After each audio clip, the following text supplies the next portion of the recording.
I have emotional scars from the mistakes I've made whilst I was collecting fragrances. Learn from my mistakes through this video so that you can gain the lessons without the scars. Fragrance collecting can be an expensive hobby, but if you're passionate about it, you're going to be in it for the long run and you want to avoid as many mistakes as possible. I made many during my building of my collection. In fairness, I ended up being a reviewer, so you can make more mistakes and then talk about it. I did have a double-edged sword in that way. However, this video is going to be assigned for the average consumer. You guys who want to get the best collection, learn from these lessons I'm going to give you so that you are saving your money and smelling the best that you possibly can. Let's get into it. Mistake number one, not trying before buying. This means essentially blind buying. And if you're a fragrance aficionado, you will watch a lot of reviews online. It's sex in a bottle.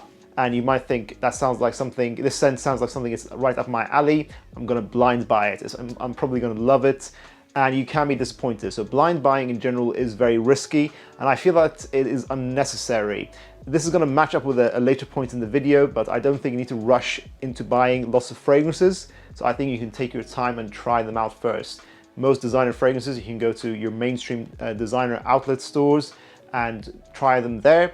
And if you want to try the more expensive niche fragrances, you can go either to the more expensive places like Harrods or Selfridges if you're bougie, or you can order samples of fragrances online. So these little decants that you can get from these websites I'm going to recommend. So if you're in the UK, you go to Fragrance Samples UK. If you're in North America, go to Lucky Scent. And if you want samples to be delivered to the rest of the world, you go to Cologne Collection. Try out one of these fragrances and get samples of these expensive scents before you're dropping hundreds of pounds on them. Point number two is accumulating lots of cheap fragrances. So this matches with point number one. What I was saying was that I don't think you should rush into buying lots of different fragrances.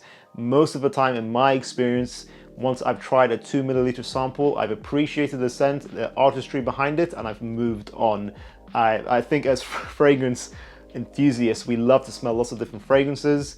And I think if you're gonna buy a full bottle of anything, the biggest lesson you can get from this video, if you ignore everything else, is go for quality, not quantity. People say they can't afford expensive fragrances, but then they buy 10 cheap fragrances when they could have bought 2 really good niche scents instead. So I think people do actually have the money.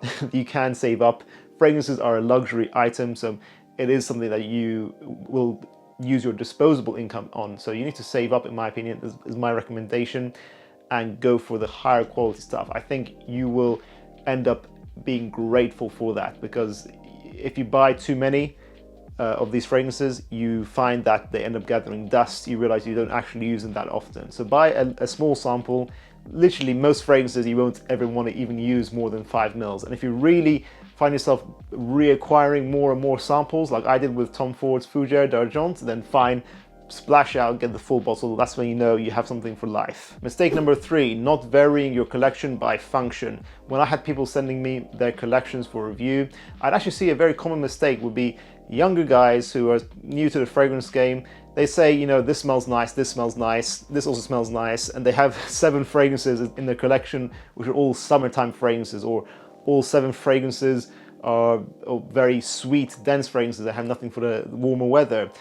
So I find that it's better to have versatility in your collection. You don't have to be, you know, getting every single scenario for a fragrance in there in your collection. You don't have to obsess about having something for a black tie event, obsess about having something for the office. You can, you know, go a bit more broad than that, a bit more general, but you do essentially want something that's fresh and easy to wear. You can wear in most situations, something versatile. You want something that's a bit more sweet but closer to the skin, and you want something that's a bit more loud and attention grabbing. Those are the 3 basics you should have. Vary your collection in that way so that you are not just redundantly buying similar scent profiles and similar functions in your collection. Mistake number 4 is not testing a fragrance on your skin. A lot of guys will test 12, 15 fragrances in a department store, and what do? You put on the test strips, because obviously we have a limited amount of skin to work with, and the issue is you might love something on a test strip and not like it on your own skin, and you might like it when somebody else wears it, might not like it on yourself. Skin types from different races will affect how a fragrance smells. Gender can affect how a fragrance smells. You'd be very surprised. Something that smells sharp and woody on a man can smell very sweet and floral on a woman. I've had that experience. And also you will find that performance can vary on people's skin as well. So you might find that actually this fragrance is long lasting for everyone else, but your skin just eats it up and dissipates it very quickly. So definitely test anything that you want to buy as a full purchase on your own skin. Mistake number 5 is buying a fragrance from too much hype that it gets. So this relates back to point number 1, always try a fragrance before you buy. You'll see reviewers like myself and others online hype a fragrance that we ourselves might personally love. Gold couture, man, this is so sexy. But it might not be something that resonates with you, because fragrance is a very personal thing and everyone's taste varies. So always try before you buy, but do bear in mind, going in places like Fragrantica, where you see a fragrance has something like 4.4 stars reviewed, is a good sign, and it probably usually means that it's something that you should check out at the very least. Mistake number 6 is paying way too much money. Most mainstream stores, you should forget about them. If you want to get the best price on fragrances, you go to the grey market, so discount websites online.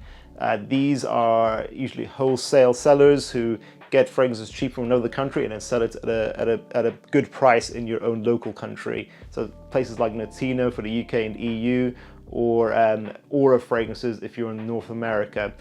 And one step further than this, if you want to buy really, really cheap stuff, you buy it secondhand from people in your own communities on Facebook groups. I've had very good experiences with them. I use PayPal's goods and services function to get insurance, and I've maybe got scammed once in many, probably over 100 interactions I've had, and that was a very cheap fragrance anyways, and I wasn't using goods and services for PayPal. I was using friends and family. So use the goods and services function on PayPal. It's very easy to set up, and I recommend Facebook groups. If you want to get to know people before you're buying from them online, if you want to make sure you're trusting them, we've set up our own Discord server for that very function that you guys should join. We've recently hit over 100 members, so I'll leave a link in the description below for that, guys. Join our group. And finally, point number 7 is the worst mistake you can make, is not knowing how to apply a fragrance, both in the locations that you're applying, as well as how many sprays you are going for.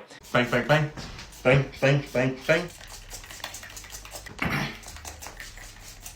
Some guys like to see overspraying as a personality trait, which is not. If you're around people, most of the time it's just inappropriate. What is? So, first of all, control the number of sprays based on the strength of the fragrance you are wearing.